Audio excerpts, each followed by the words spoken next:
সুন্দরবনের পাশে রামপাল বিদ্যুৎ কেন্দ্র নির্মাণে ইউনেস্কোর পক্ষ থেকে উদ্বেগ জানিয়ে দেয়া চিঠির জবাব দেবে সরকার। পাওয়ার প্ল্যান্টের এক কর্মশালায় এই মন্তব্য করেন বিদ্যুৎ ও জ্বালানি প্রতিমন্ত্রী নসরুল হামিদ। এখন থেকে পাওয়ার প্ল্যান্ট নির্মাণের আগে পরিবেশের বিষয়টিকে গুরুত্ব দেওয়া হবে বলেও জানান তিনি। রিপোর্ট করছেন চয়ন রহমান। সিদ্ধিরগঞ্জে নতুন পাওয়ার প্ল্যান্ট নির্মাণের আগে অনুষ্ঠিত এই কর্মশালায় উপস্থাপিত তথ্যে পরিবেশ ইস্যুটি প্রাধান্য পায়। শীতলক্ষ্যা ও ধলেশ্বরী নদী দূষণ ও এর আশপাশের এলাকায় জীববৈচিত্র্যের উপর প্রভাবও আলোচনা হয় অনুষ্ঠানে।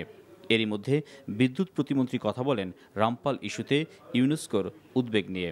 ইউনেস্কো রিপোর্ট তো আমরা অনেক আগেই পেয়েছি এবং ইউনেস্কো যেটা বলতে চাচ্ছেন সে বিষয়গুলো তো বিভিন্ন অ্যাক্টিভিস্টরা তারা বলেও আসছেন এবং আমরা চাচ্ছি ইউনেস্কো আশা করছেন যে যেই কনসার্নগুলো তাদের সেই কনসার্নগুলো আমরা কীভাবে মিট করব।